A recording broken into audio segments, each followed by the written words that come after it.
Marian entered each day with the same deliberate stillness that had become her signature on the Ledbetter plantation, a stillness that unnerved the overseers as much as it reassured the people who worked beside her. She moved through the early morning dark with careful precision, stepping out of the women's cabin before the bell had fully finished ringing, her posture composed, her expression unreadable. Others hurried, frightened of being late, but Marian never rushed. She measured her movements as if every gesture were a negotiation with power. Workers whispered about her the way people speak of someone whose mind operates several steps ahead of danger.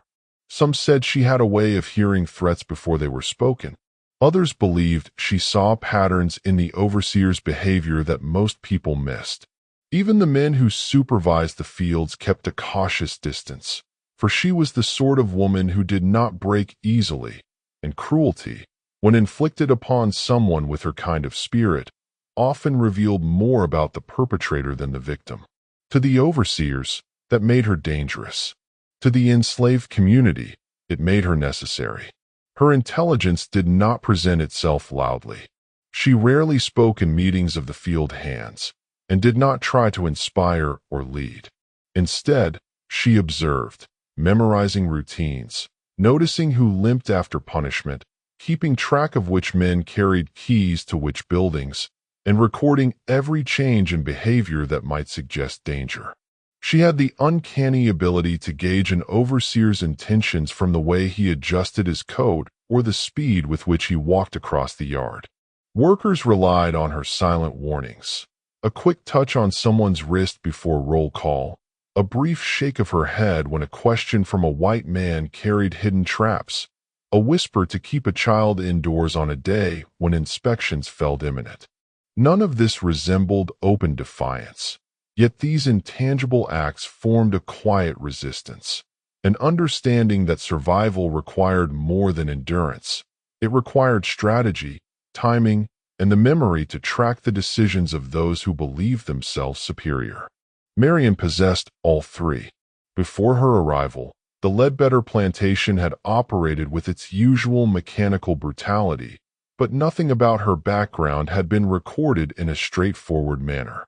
She had been transferred from another estate further east, a transaction documented without explanation on a page of the plantation ledger that looked newer than the surrounding entries. Workers later speculated that the move had followed an unexplained dispute. Some whispered that Marian had once been trusted with childcare duties on a previous plantation and had somehow interfered with an overseer's attempt to sell a newborn without the mother's knowledge. Others insisted she had been tasked with assisting a bookkeeper and had discovered discrepancies in the records of children fathered by the plantation master. The truth remained covered by silence, protected by Marian herself. What could be seen, however, were the consequences. She never approached a ledger or a stack of papers without tightening her jaw, and she viewed every interaction between a white man and an enslaved child with a vigilance sharpened by experience. The fear she carried was not for herself, but for the young ones who had no understanding of the dangers written in ink. The plantation itself stretched across several hundred acres, organized into zones that enforced hierarchy through geography as much as through law. At its center stood the main house, a two-story structure with tall windows, a wide porch, and a columned facade intended to broadcast wealth and authority. Behind it lay the administrative outbuildings, the ledger room, the stores, the small office where overseers kept records of production. Beyond those were the structures that sustained the plantation's operations, the cotton gin, the smokehouse, the blacksmith shed. Further still, separated deliberately to keep enslaved families invisible to visitors, were the long barracks-like cabins where field hands slept, the dirt paths between them beaten flat by decades of feet. A bell hung in the yard between the cabins, a device that measured out life with unrelenting precision. The hierarchy that governed the Ledbetter estate permeated every aspect of existence. At the top sat the plantation master, a man who appeared rarely but whose decisions were felt everywhere. Below him stood his nephew, serving as deputy overseer, a young man eager to prove himself through meticulous record-keeping and aggressive enforcement of rules. Beneath him, 3 overseers patrolled the fields, each responsible for a section of cotton rows so vast that they navigated on horseback. House servants ranked above field hands, but were under constant scrutiny as the master's wife trained them to mimic domestic refinement. Field slaves, including Marion, stood at the bottom, exposed, exhausted, and treated as replaceable units of labor. Surveillance was woven into the plantation's routines. Riders circled the property at night. Cabin doors were checked without warning, and workers were interrogated at random to test for signs of dissent. Each day unfolded according to an inflexible schedule meant to crush personal will. The bell rang at 4, calling workers from restless sleep. Within minutes, they lined up in the yard, ordered by age and assigned duties for the day. Tools were distributed, and overseers conducted rapid inspections, searching for excuses to issue punishment or reduce someone's food ration. Work began in the dark and continued until the sun dipped behind the trees. Any deviation, too much talking, too slow a pace, too many glances toward the tree line, could lead to strikes from a lash or worse. Marion mastered the art of moving quickly while appearing unthreatening, folding her resilience into the fabric of routine so well that even the most watchful overseer struggled to catch her out of line. Despite the rigid structure, subtle changes began to disturb the usual predictability of plantation life. The deputy overseer, newly emboldened by his uncle's trust, initiated a series of strange audits that unsettled the enslaved community. He summoned groups of children to the yard to be counted and measured, sometimes repeating the process days apart as though checking for inconsistencies. At other times, he questioned mothers about dates of birth and paternity with a cold insistence that ignored their confusion or fear. He visited the ledger room late at night, carrying stacks of folded papers whose contents remained hidden. The shift in his habits was small enough that most workers failed to recognize its significance, but Marion saw the pattern immediately. She recognized the way his attention drifted toward specific children, the way he watched certain families with interest masked as administrative duty. His behavior echoed events she had once witnessed elsewhere, events tied to secrets of blood and inheritance, to children who were both property and evidence of crimes their fathers wished to erase. One afternoon, as Marion passed near the administrative building, she overheard the deputy overseer scolding the plantation's bookkeeper over an incorrect entry related to a child's age. The confrontation was brief, but the tension in the overseer's voice betrayed the importance he placed on accuracy. That night, during roll call, the same child was summoned again for remeasurement, and the mother was questioned twice about the date of birth. Marion felt a chill settle in her chest, a familiar signal that the machinery of the plantation was shifting toward something dangerous. She slipped away from the line briefly to speak with the mother, offering a low warning to keep the child close for the coming days. The mother nodded without fully understanding, but the fear in her eyes confirmed she sensed something was wrong.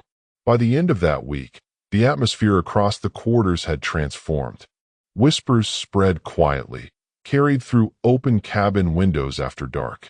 Workers felt that something unseen was pressing down upon them, a disturbance that tightened the air and made every accustomed sound feel like a prelude to inspection.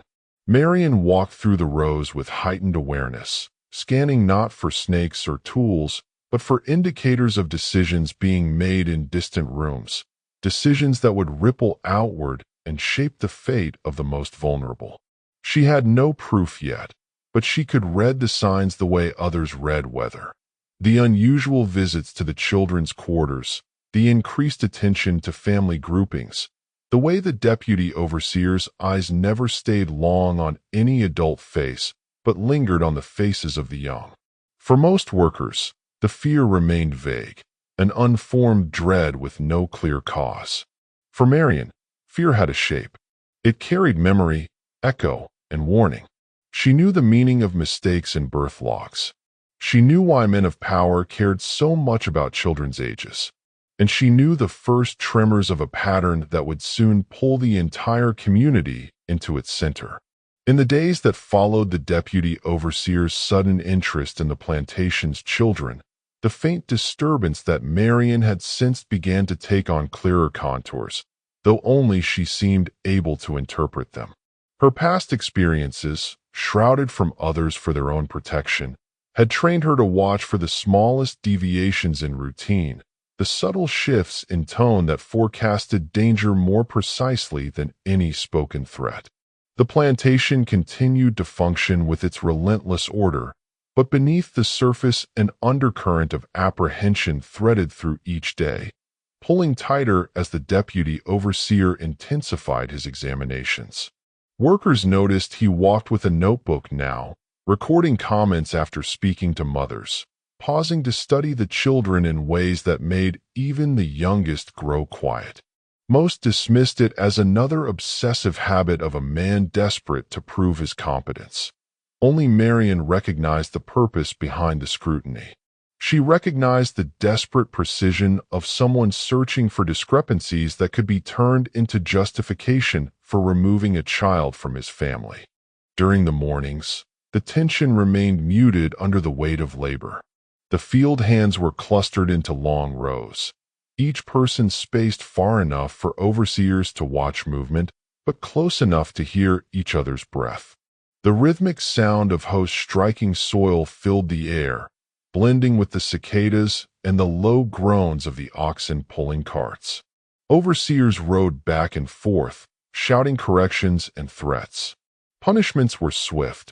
A man who paused too long to wipe sweat from his eyes received a blow across the shoulders. A young woman accused of slowing the pace had her rations cut for 3 days.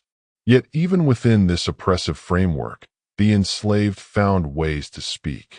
Words traveled through murmurs, disguised as work-related reminders, slipping from one person to the next like secret currents. Marion heard fragments of conversations, half-formed fears about the children's measurements, confusion over new restrictions on evening movements, and questions about why certain families were suddenly being monitored more closely. These exchanges never lasted more than a breath, monitored by the peripheral vision of the workers and the unpredictable patrol routes of the overseers. At night, the whispering grew bolder.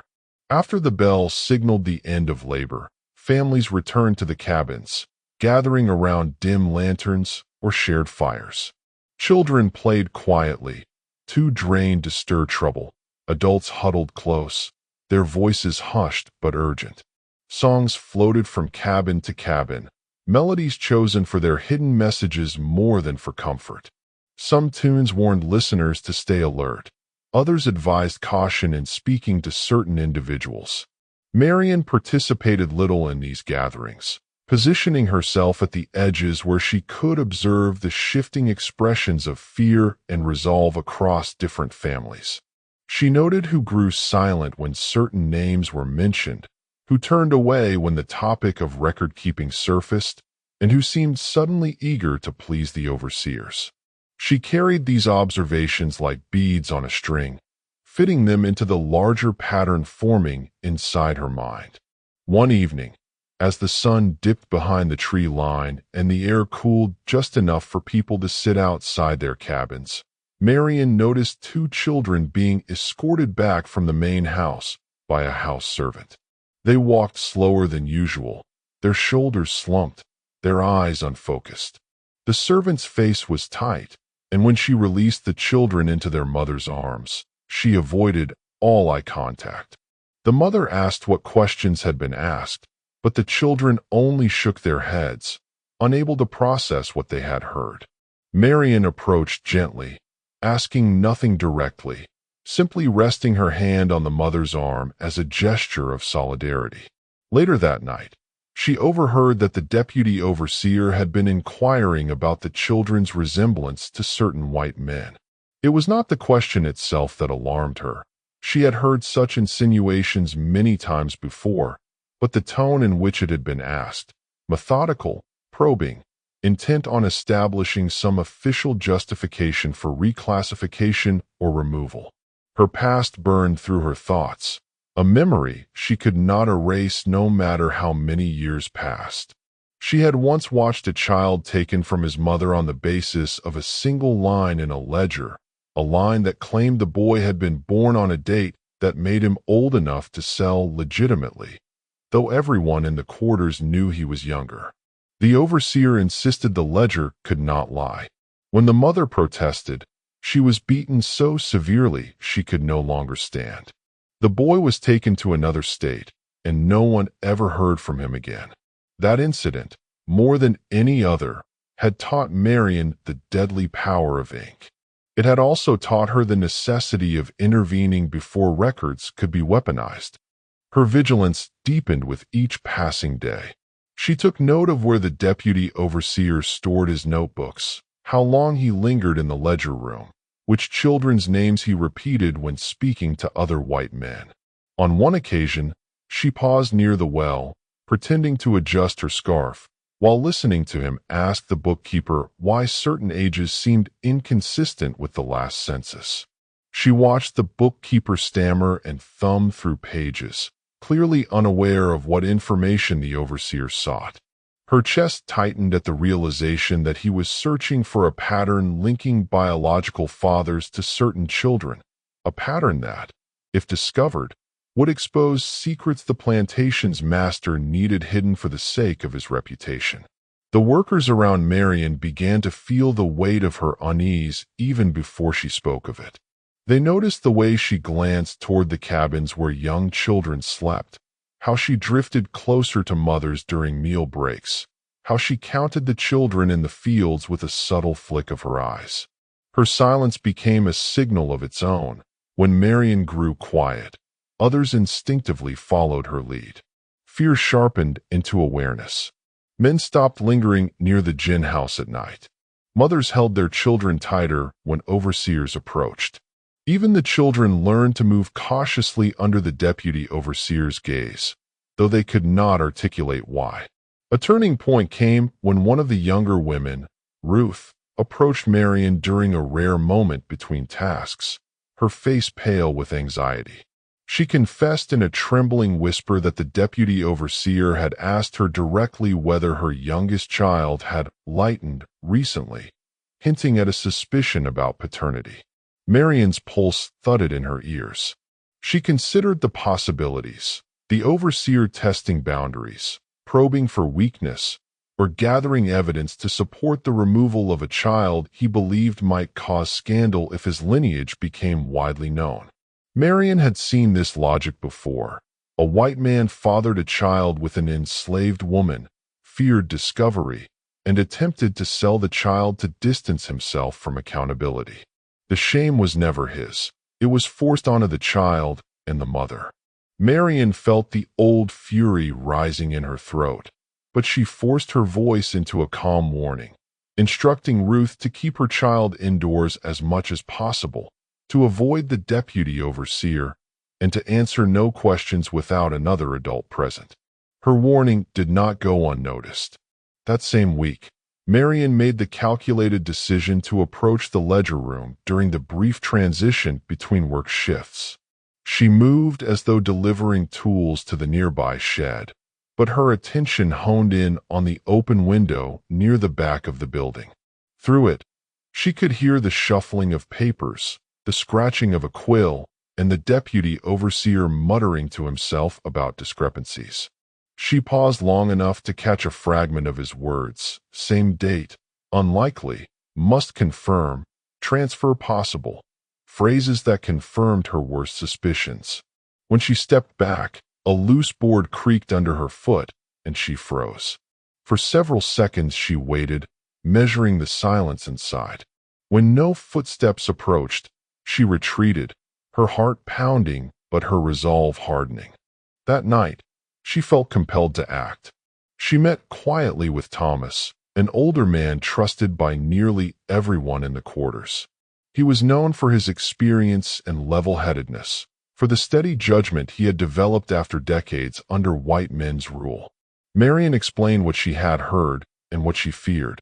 Thomas listened carefully, his jaw tightening as she shared the possibility that children might be targeted for sale under the guise of administrative correction. When she finished, he let out a long breath and told her she needed to be cautious, that her past actions on another plantation made her a likely suspect if anything went wrong. His tone carried both warning and respect. He reminded her that the deputy overseer was younger and more impulsive than the master, more likely to lash out violently if he sensed interference. Nonetheless, Thomas promised to help spread warnings discreetly. The consequences of their conversation manifested almost immediately.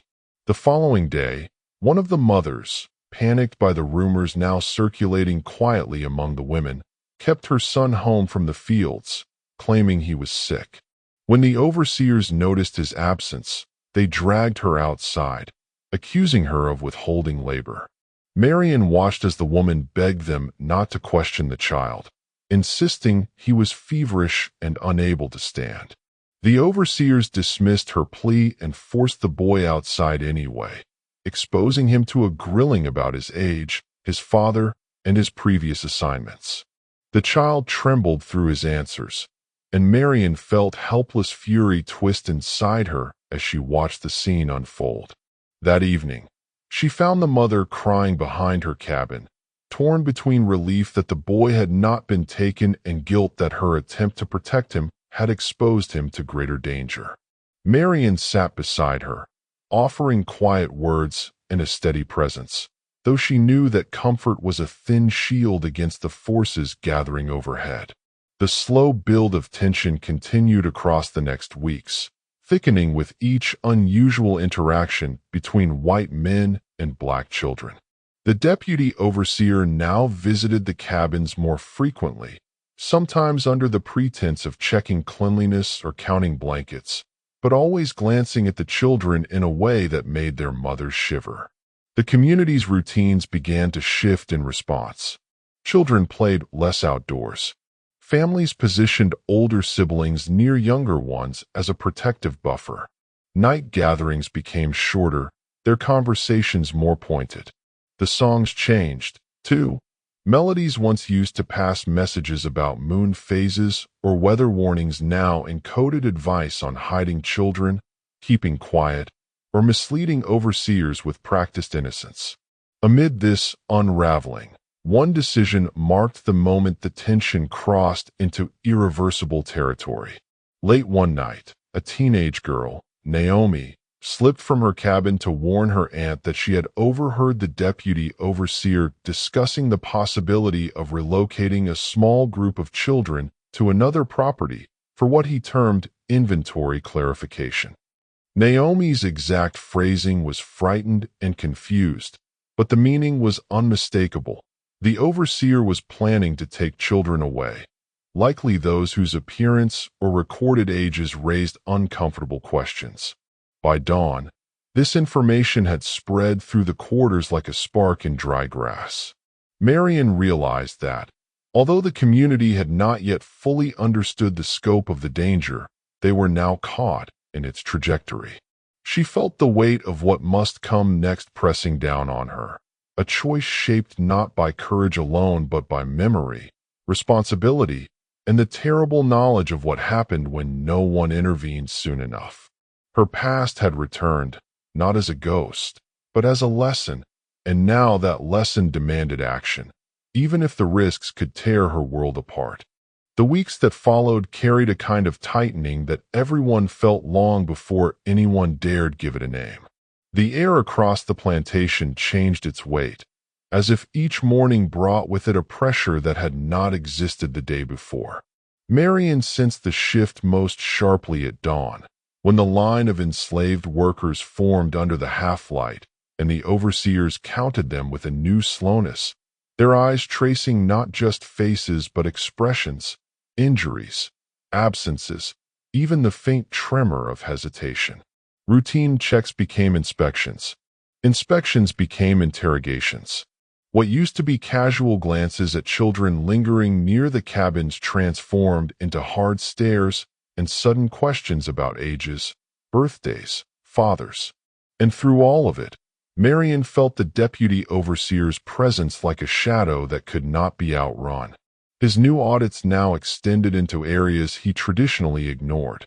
He visited the women's quarters at hours when no one of authority used to appear. He questioned nursing mothers and demanded to see infants up close, sometimes turning them slightly, as if looking for a feature he expected to find. He inspected the birth logs again and again, flipping the pages back and forth with a mechanical precision that frightened the enslaved midwives who were required to stand beside him. Marion understood the meaning behind all this long before others fully grasped the pattern. He was looking for something particular, not broadly suspicious of everything, but sharply focused on a secret someone had planted in those records years before. The question was not whether he would find what he was looking for, only when, and who would be standing too close when he did. The decision Marion made during those weeks was not dramatic in appearance. It was not a shouted confrontation or a physical act that could be easily named. It was silent, internal, yet irreversible. She chose to place herself between that man and the children he was circling. She knew the cost. Once she stepped into that role, she could never retreat to the relative invisibility she had maintained for so long. There was no safety in half measures. Either she intervened, using whatever knowledge, memory, and calculation she possessed, or she watched the children, possibly her own blood, possibly linked to her past in ways she could not predict, become instruments of a truth that could destroy them. After making that decision, something in her hardened. Her movements became more controlled, her expressions calmer, almost blank. She listened more, spoke less, and memorized everything. Who talked to whom, who cried at night, whose cabin had been searched, whose tools were inspected with unnecessary care. The obstacles that rose before her were numerous and intimate. The plantation's legal structure had begun shifting towards stricter record enforcement, mirroring changes sweeping through the region as masters and deputies feared losing control over lineage and property claims. New orders from the county required plantations to formalize paternity notes and update birth ledgers more consistently. This bureaucratic tightening gave the deputy overseer legitimate cover for his probing questions. Marion understood that the law, as written and practiced, was now on his side.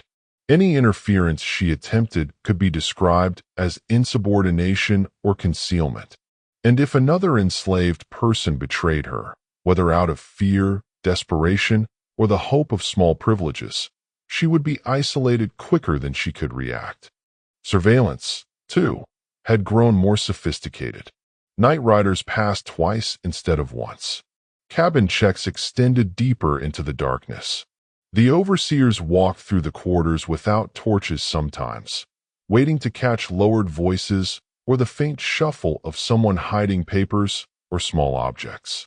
Even the children seemed to sense the change. Their games were quieter, fewer, shortened by glances over shoulders and abrupt retreats when adults approached. Marion had to move through this tightening net with precision, never letting her attention wander, never allowing her fear to show on her face. Every action, every whisper, every glance carried weight. One night, the constraints surrounding her sharpened when a woman named Ellie came to Marion's cabin with trembling hands and a face stripped of color. Ellie's son, a boy of no more than 12, had been summoned to the main house earlier that day under the pretext of delivering tools. No one had seen him since. Ellie whispered the story in fragments, as if hearing her own voice would make the truth unbearable. She had watched the boy walk up the steps, had waited for the sound of returning footsteps, had pretended to wash linens while watching the door. But night had fallen, and still he had not returned. Marian listened without speaking, her eyes fixed on the wooden floor, her mind already weighing possibilities. She knew disappearances were not uncommon, but they carried a specific meaning when they occurred during periods of administrative tightening. If the boy had been taken for questioning, there was a chance, small, but real, that he might reappear with a story he had been forced to tell, or injuries he would never forget. But if he had been removed from the plantation entirely, handed to another estate, or locked somewhere in the gin house offices, then the implications reached into darker territory. The next morning delivered confirmation. During roll call, the deputy overseer read the list with unusual formality, pausing where the boy's name should have been. He looked up, met Ellie's eyes across the line, and simply said, "This one has been relocated for evaluation." The overseers beside him stood rigid, unmoving. The meaning was clear. The boy was not coming back anytime soon. Marian felt a wave of nausea move through her, but she kept her posture steady. The disappearance was not just punishment. It was a message, and not merely for Ellie. It was a sign that the deputy overseer was now willing to extract information through intimidation of children. That shift placed every mother and every child in immediate danger. The community responded as enslaved communities often did, with whispered networks, subtle alliances, and shifting loyalties born of necessity. Some individuals drew closer to Marian, seeking guidance or protection. Others pulled away from her, fearing that her keen awareness might draw the wrong kind of attention. A man named Harth, who had been friendly with Marian for years, began avoiding her entirely, not out of anger, but survival instinct. He refused to walk beside her during field transitions, declined to sit near her during evening gatherings, and even stopped sharing the small scraps of overheard conversations he once passed along freely. Marian understood his withdrawal. Proximity to her could place anyone in danger now. But not everyone retreated. A soft-spoken midwife named Rena drifted closer in those weeks, offering Marian small pieces of information she gleaned from the birth logroom. Though Rena had no formal power, her position near the records gave her access to whispers, documents, and patterns the deputy overseer did not realize she could interpret. She told Marian when the logs were accessed, which pages he lingered on, which names made him frown, which children he asked about twice. These conversations were stolen moments, exchanged in passing while carrying buckets or mending cloth, hidden behind neutral expressions. Their alliance formed without ceremony, forged from shared fear and necessity. Yet trust, in times like this, was fragile. One evening, an enslaved man named Brait, always known for trying to curry favor with the overseers, approached Marian with an offer that chilled her blood. He claimed to know something important about the deputy overseer's interest in the children, and he suggested that Marian would want to hear it privately. The way he phrased it made the trap obvious. He wanted her to ask him questions, to reveal desperation, to say something that could be carried back to the wrong ears. Marian did not take the bait. She looked him in the eyes and said calmly, "If you have something to say, you say it where anyone can hear." His smirk faded. He turned away without speaking another word. But the damage was done. Someone had tried to bait her. Someone had noticed her vigilance. Someone had reported her growing influence. The tension reached a new level when the deputy overseer initiated a series of cabin inspections that went deeper and lasted longer than any before. He demanded access to personal belongings, blankets, makeshift toys, anything that might contain notes, hidden marks, scraps of paper, objects enslaved people were rarely allowed to keep, but sometimes managed to protect. Marian watched the searches unfold with meticulous attention. She observed which families were questioned more harshly, which cabins were overturned, which children were pulled aside and asked their ages again, as though their previous answers were somehow suspect. With every search, her fear mounted. He was closing in on something, narrowing his suspicion, tightening his focus on a subset of the community rather than the whole. And then came the punishment. One morning, during field assignment, an enslaved young woman named Lissa was dragged forward by two overseers. Her wrists were bound, her face streaked with tears she tried to hide, her body trembling with a mixture of fear and rage. The deputy overseer announced that she had tampered with plantation documentation, a vague accusation that stirred immediate terror among the workers. No one dared ask what he meant. Lissa was taken to the whipping post in front of everyone, and the lashes followed with a deliberateness that made the air burn. Marion forced herself to watch, not out of cruelty, but because she understood the moment for what it was, a demonstration of control, a ritual of intimidation, a message to anyone who believed they could influence, hide, or adjust the ledgers in any way. It was also a warning to those whispering among themselves, to mothers who silently shifted their children behind them, to people like Marion who had begun acting with unseen resolve. When the punishment ended, the overseers stepped back. Lissa collapsed but did not cry out. The deputy overseer studied the crowd, scanning for reactions. Marion kept her face entirely neutral. Her heart pounded violently in her chest, but she did not let it show. The man paused on her for a fraction of a second, just long enough to acknowledge that she had watched everything, and then he turned away. That glance was the first open sign that he had noticed her. And once noticed, she could no longer remain simply a background figure. She had entered his field of awareness, and nothing she did could ever undo that. In the evenings that followed, paranoia seeped into all corners of the quarters. People whispered behind blankets, avoided speaking in groups of more than 3, and flinched at the sound of boots outside their cabins. Some speculated that the punishment had been connected to missing pages in the birth logs. Others said Lissa had been caught speaking to someone from a neighboring plantation during a rare supply delivery. Marion knew these theories were only partial truths. The real reason lay deeper. Lissa had given birth recently, and the deputy overseer had been examining infants. He must have found something inconsistent, some detail that contradicted a log entry, and he had used violence to obscure the nature of the discovery. The weight of responsibility pressed against Marion's ribs.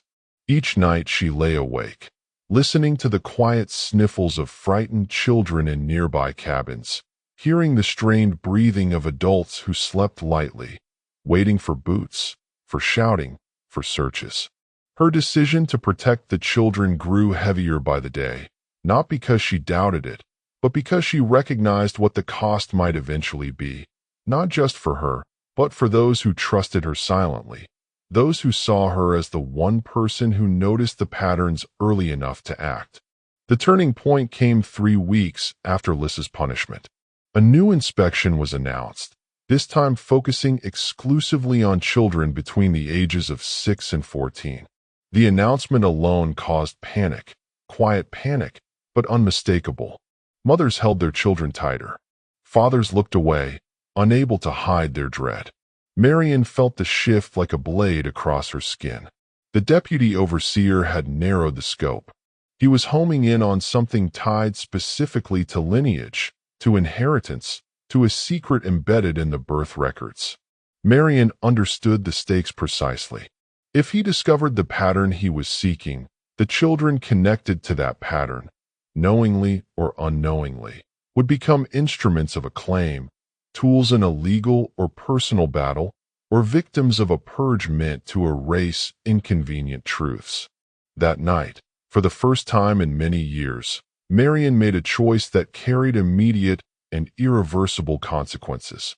She sought out the midwife Rena long after curfew, slipping into her cabin in near-total darkness. Rena startled at first, whispering Marion's name with a tremor that betrayed fear of being heard. But when Marion told her, quietly, steadily, that the deputy overseer was preparing to single out specific children, that the next inspection would not be routine but decisive, and that they had only days to prepare, Rena's expression changed. The midwife's hands shook, but she did not retreat. She nodded, her face illuminated only by the faint glow of embers. And then, in a voice barely audible, she told Marion something she had kept hidden for years. The truth about several births that had been recorded under false names to protect the children from claims made by the master's predecessors. This, she whispered, was what the deputy overseer must have suspected. This was the heritage he was hunting. The revelation solidified Marion's path. The secret was real. The danger was immediate. And the line between survival and destruction was narrower than ever. She would act now, fully and without turning back, because the machinery of the plantation was already grinding toward the children, and her silence would be their doom. The weeks of rising fear, silent alliances, betrayals, punishments, and disappearances had led her to this moment. The deputy overseer had escalated. The community had fractured and regrouped. The consequences had begun to bleed into daily life. And now, with the truth exposed, the stage was set for the confrontation that would change everything. Marion stepped out into the night, the weight of her decision pressing against her spine, but her resolve steady and unshakable. The path ahead held danger, perhaps death, but fear could not stop her now. She had crossed the line from watching to acting, from surviving to resisting. And nothing the deputy overseer did could force her back again. The night it happened began like so many others. Heavy air, quiet cabins, distant frogs along the riverbank. But something felt wrong even before the first scream tore through the quarters. Marion sensed the shift before she heard it. A pause in the wind, a faint metallic rattle, the creak of saddles from more riders than usual. She rose from her cot, as if pulled upright by an unseen hand. Outside, footsteps pounded against packed earth. Hard, hurried, purposeful.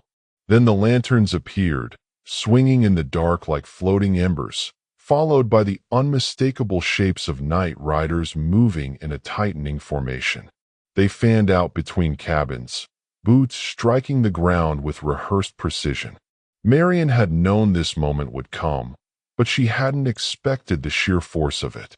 The deputy overseer led the raid himself, barking orders as if conducting an operation he had practiced repeatedly.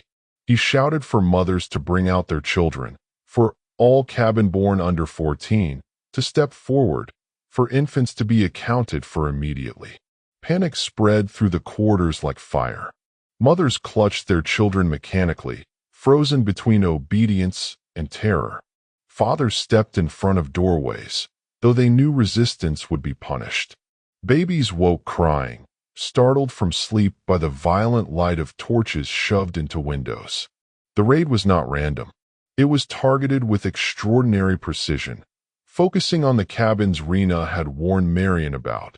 The ones whose logs contained altered entries, false fatherhoods inserted to shield children from the consequences of their true lineage. Marion saw 2 riders pull a girl of 7 from her mother's arms. Another yanked a boy by the wrist so violently that his elbow cracked audibly, sending the mother collapsing to her knees in horror. The overseers were not searching for contraband, not punishing for disrupted productivity. They were collecting children like property being reassigned. When the first door was kicked in near Marion's cabin, she understood that the time for quiet maneuvering had ended. She crossed the open space with a calmness that did not match the chaos around her. People screamed. A mother fainted. Another woman hurled herself at an overseer, only to be thrown to the ground. Lantern lights swung wildly, casting long distorted shadows across cabins like a series of shifting accusations. Before Marion could act, 2 riders entered Rena's cabin. She didn't see Rena, only the outline of a small child being dragged toward the door. Marion felt something cold and electric rise through her, an instinct so sharp it silenced her fear. She lunged forward, intercepting the rider just as he stepped across the threshold. She grabbed the child with one arm, using her own body as a barrier. The rider cursed, shoving her back, but Marion held firm, gripping the doorway to keep her balance. "What you doing?" the rider shouted, but the deputy overseer answered for her. "There she is," he said, emerging from the shadowed side of the cabin. His lantern cast an unforgiving circle of light around Marion, the one who thinks she can outsmart the records. The accusation landed like a blow, not because it surprised her, but because it confirmed the discovery she feared most. He had found the altered entries. He had connected them to her. He stepped closer, face sharp with triumph. "You think you can hide lineage from me?" he said. "You think you can rewrite blood?" The crowd had formed a semicircle behind him. Frightened workers, trembling children, mothers gripping infants with whitened knuckles. Marion felt the child in her arms, shaking uncontrollably. She pulled him closer, though she knew she could not protect him from everything that was about to unfold. The deputy overseer motioned to the two men beside him. "Take her," he ordered, "and take the boy." That moment, quiet, precise, devastating, set off a chain reaction. A woman screamed. A child tried to run but was grabbed mid-stride. And in that split second, Marion made her choice. She did not surrender. She did not step aside. Instead, she turned toward the far edge of the cabin, where the shadows offered the smallest chance of escape, and shouted, "Run!"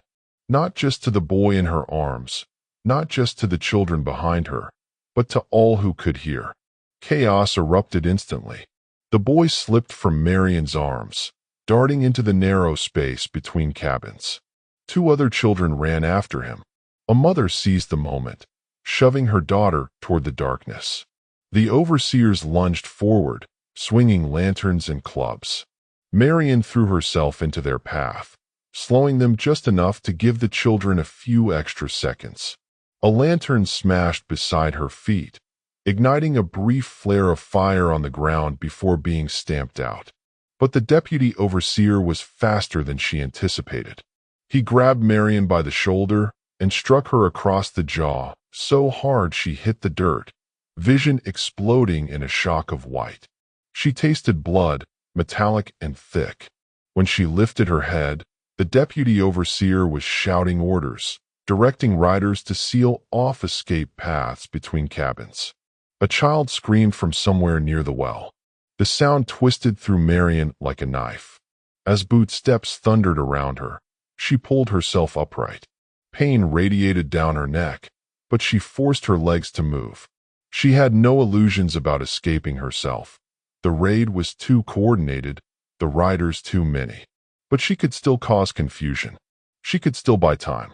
She staggered toward the main clearing where the birth log table had been dragged from the office earlier that evening. Papers lay spread across it, the records she had feared he would find. Then she saw it, the proof of the truth he had been hunting.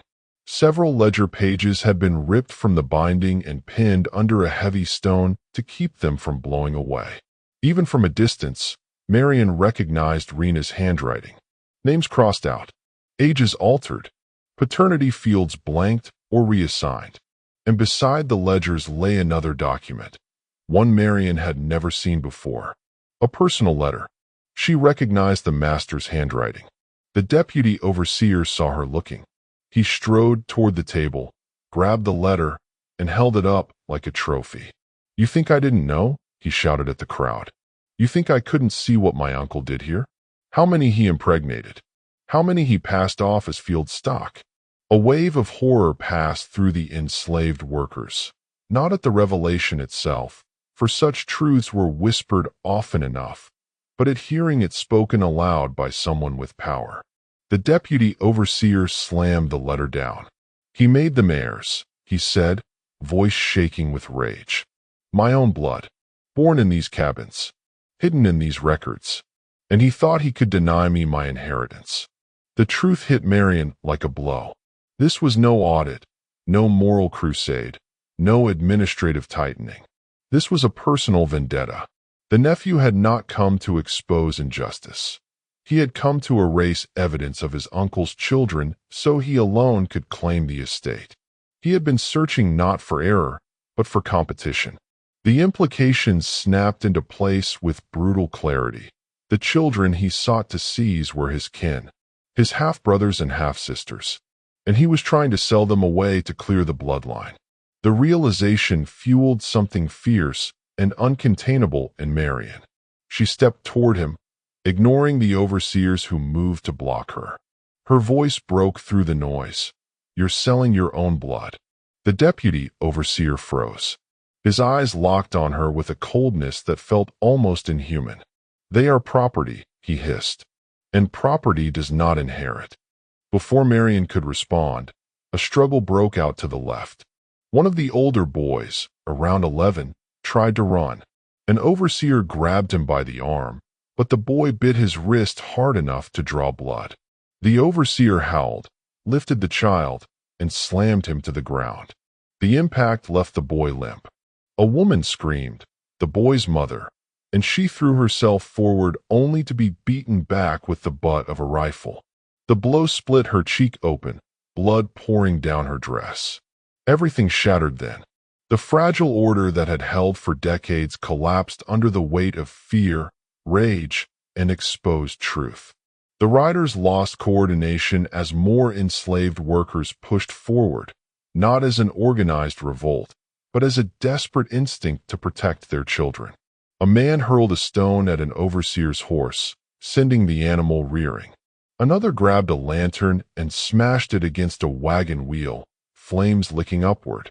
A house slave appeared at the doorway of the big house, shouting that the storeroom was burning. Someone had set fire to the sacks of cotton. Another had overturned a barrel of lamp oil. The deputy overseer spun around, shouting contradictory orders. "Form a line. Stop them. Save the ledgers." But the chaos was too great. Smoke drifted through the yard. Torches swung wildly. Children cried and scattered through gaps between buildings. Two women grabbed infants and ran toward the tree lean, though riders chased after them moments later. Marion felt hands close around her arms, two overseers seizing her from behind. The pressure was excruciating, but she fought against it, trying to twist free. One of the men struck her in the ribs with his knee. She gasped, the pain radiating into her spine. They dragged her toward the log table, forcing her to her knees. The deputy overseer loomed above her, sweat streaking his face. "You did this," he said. "You turned them against order. Against law." Marion raised her chin despite the pain. "I turned them toward their children." Her defiance sent a ripple through the nearest cluster of enslaved workers. Some took a half step forward, instinctively drawn to her courage even through their terror.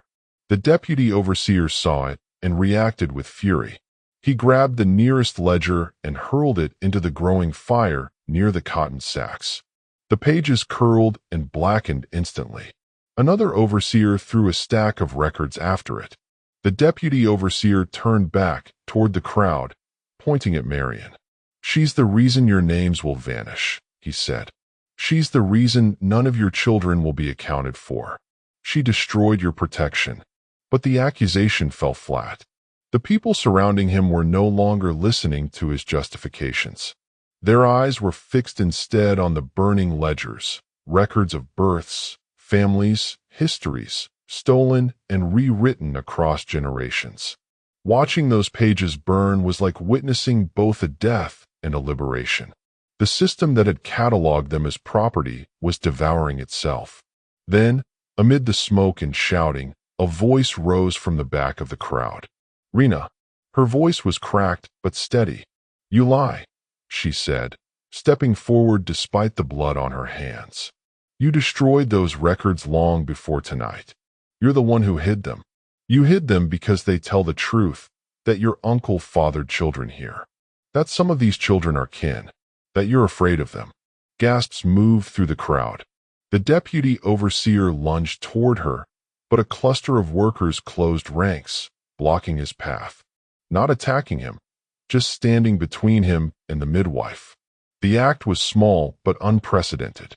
A second wave of firelight flared near the gin house. Shouts rose, the roof, as flames licked upward. Someone had set fire to the lint room. The deputy overseer stared, torn between fighting the crowd and saving the building. He barked frantic orders at the riders, but half of them were already chasing children into the woods. The rest were trying to stamp out the spreading fire with sacks and blankets. The plantation, so orderly for so many years, was unraveling at the seams. Marion, still on her knees, tried to stand. An overseer shoved her back down, but lost his grip as smoke thickened between them. She staggered to her feet, coughing, and saw a small figure running toward the tree-line. A child she recognized, one of the ones Rena had hidden through an altered entry. A rider galloped after the child. Marion shouted, "Left! Go left!" The child heard her, swerved, and vanished behind a rain barrel. The rider overshot and crashed into a fence post. The deputy overseer saw it. He turned toward Marion with murderous intent. He strode forward, gripping his rifle like a club. Marion braced herself, though she knew she had no defense left. But before he reached her, a thunderous crack split the air, not from the rifle, but from a collapsing portion of the gin house roof, sending flaming debris crashing between them. The deputy overseer stumbled back, coughing, blinded by ash. Marion seized the moment. She grabbed the corner of the burning log table and flipped it, sending scattered papers, embers, and the incriminating letters skittering across the ground. Several enslaved workers stomped on the loose pages, crushing them into ash. Others kicked dirt over the fragments. Evidence that had bound them as property and evidence that condemned the deputy overseer's lineage burned together in the same fire. The deputy overseer screamed, lunged forward, and finally struck Marion hard enough to drop her again. Pain shot through her skull. The world tilted, but before he could deliver another blow, the fire surged behind him, forcing him back. By now the night riders were in complete disarray. Smoke blanketed the central yard. Flames illuminated frantic shadows as enslaved workers scattered to protect their families. The deputy overseer lost control of the operation entirely. Horses bolted. Orders were drowned out by wails and crackling timber. The plantation's disciplined hierarchy dissolved into raw human chaos. Mothers hid children in the root cellar. Fathers formed loose circles around the injured. Some house slaves dumped water across burning door frames, while others dropped buckets and ran into the woods carrying infants. Through the haze, Marion tried to rise again. Blood dripped from her forehead, blurring her vision. She pressed a hand to the earth to steady herself. Around her, the world convulsed with terror and resistance, fire and smoke, loyalty and betrayal. The truth of the system was laid bare. It survived only through order, and when order cracked, everything it built collapsed with it. The deputy overseer's scream echoed somewhere behind her, but his voice was fading into the roar of flames.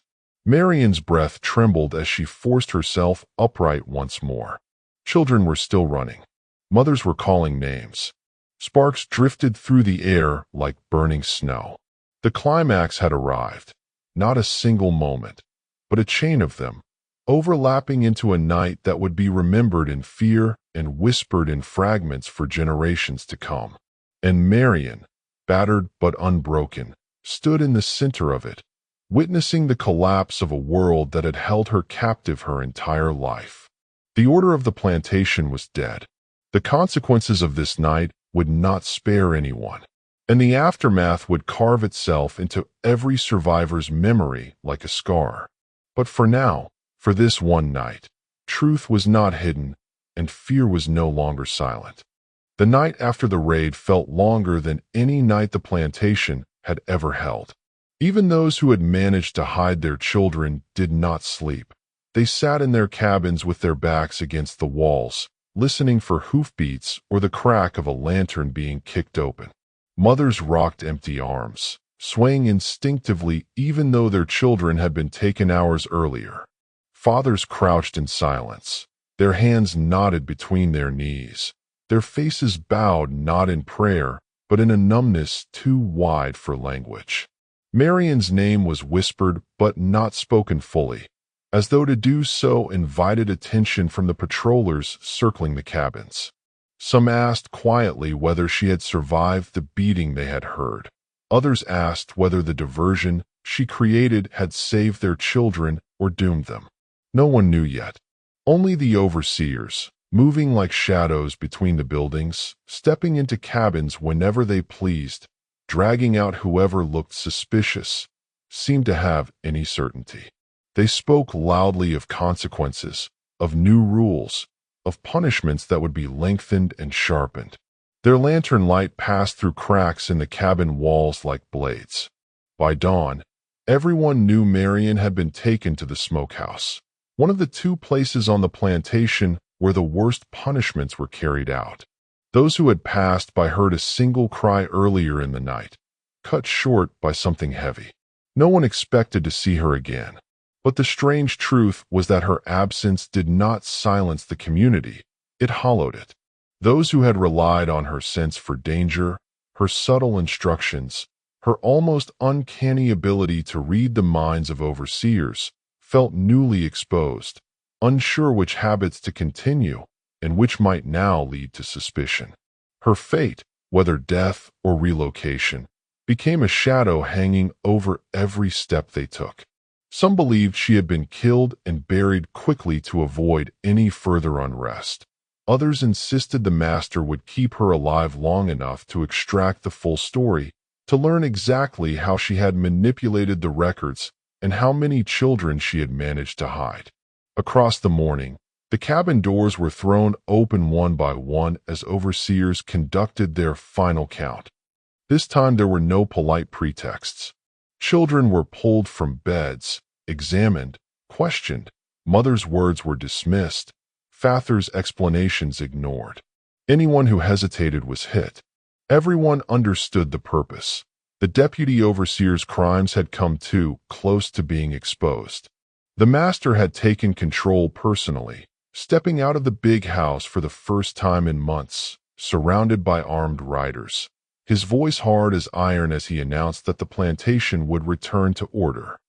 He made no mention of the children who had been his nephews, nor of the nephews' actions, only that the community had allowed disorder to fester, and that such negligence would not be tolerated. His speech reframed everything. Marion was now labeled the instigator of a rebellion rather than someone trying to protect the children.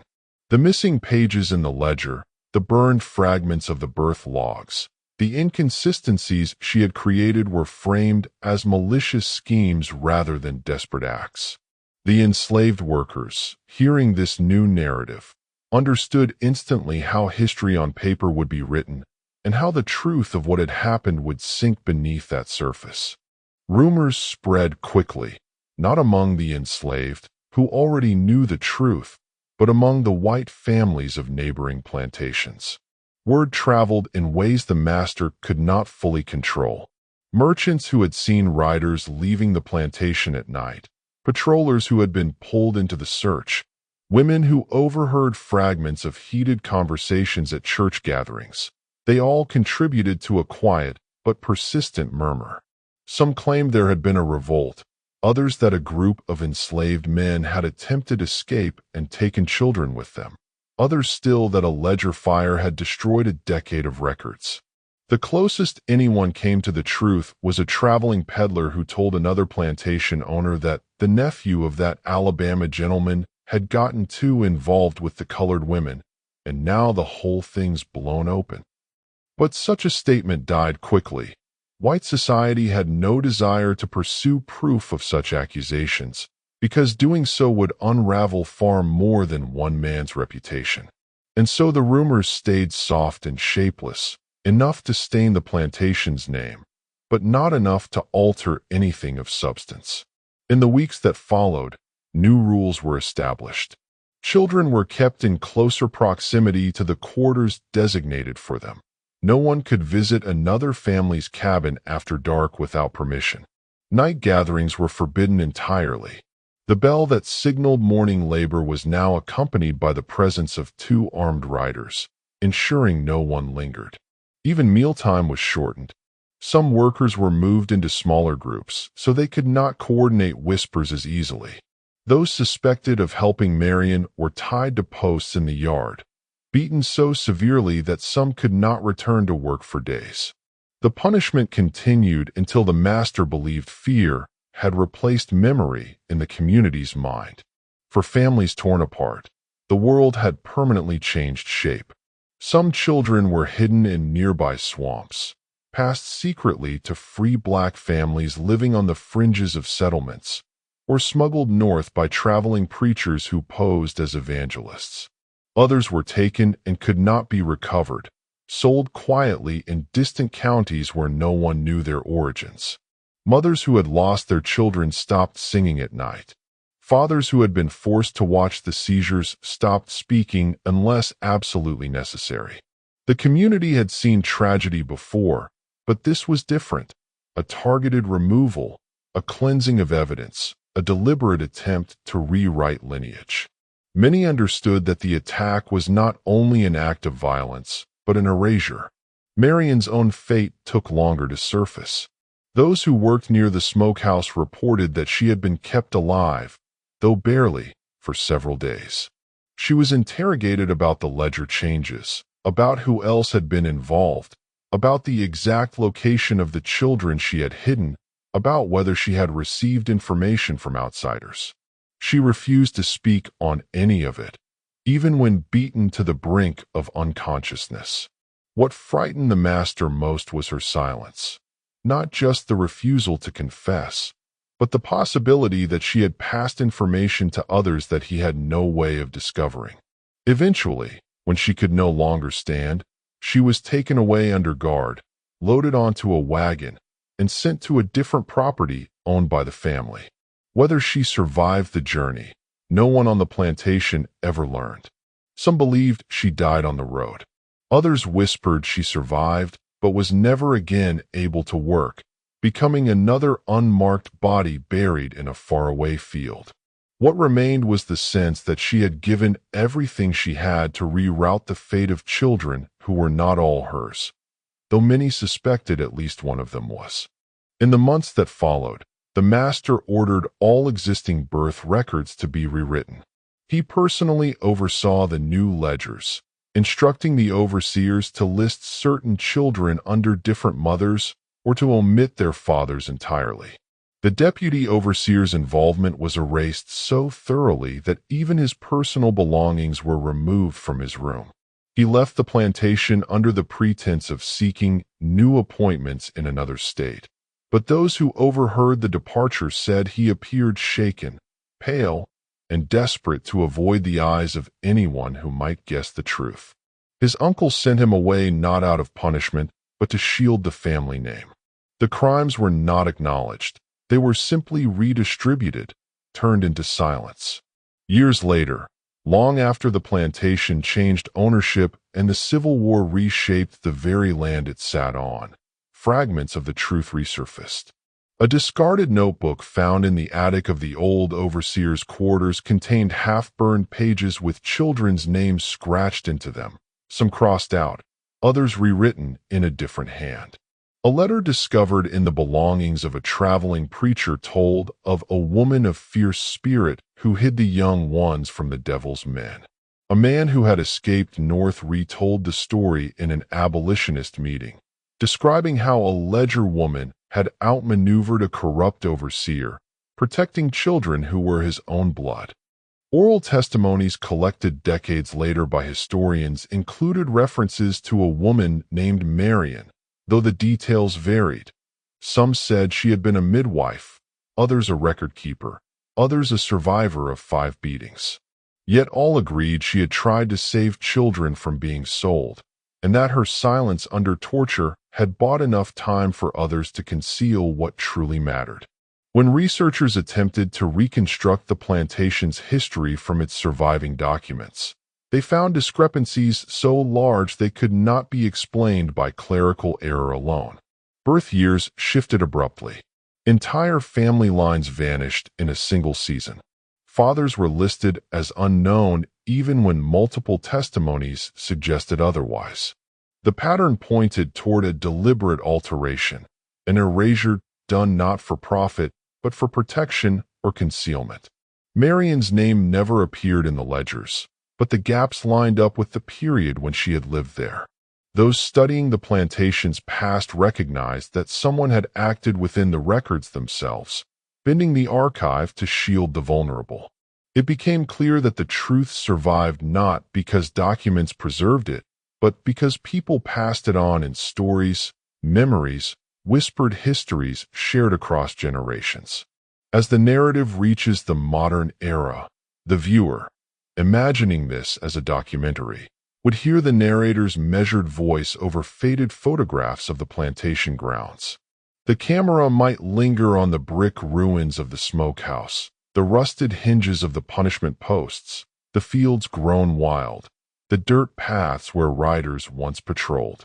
The narrator would speak of the moral questions that hover over the story: how power shapes lineage, how violence hides itself behind paperwork, how children inherit wounds they never chose, and how systems of oppression construct legacies that echo long after bodies are gone. They would emphasize that the crimes committed on that Alabama plantation were not exceptional, but structural, embedded into the very logic of slavery. Marion's actions, quiet, dangerous, nearly erased, offer a counterpoint: the refusal to accept that lineage could be dictated solely by those in power. The final reflection would linger on the idea that history records facts, but the emotional truth lives in the spaces between them, in the missing names, in the altered lines of a birth record, in the whispered recollections of descendants who heard only fragments but understood enough. Marion's legacy is not written in any official account, yet her defiance shaped the fate of children who carried a heritage darker than the world allowed them to speak. Her story, reconstructed from ashes and absences, asks a question that remains unresolved: can a person truly break free from a legacy built in violence? Or do they carry its shadows no matter how far they run? The documentary would close with that question echoing, leaving viewers to sit with the weight of it, recognizing that the silence of the past is not empty. It is full of lives struggle tried to bury but could never fully erase.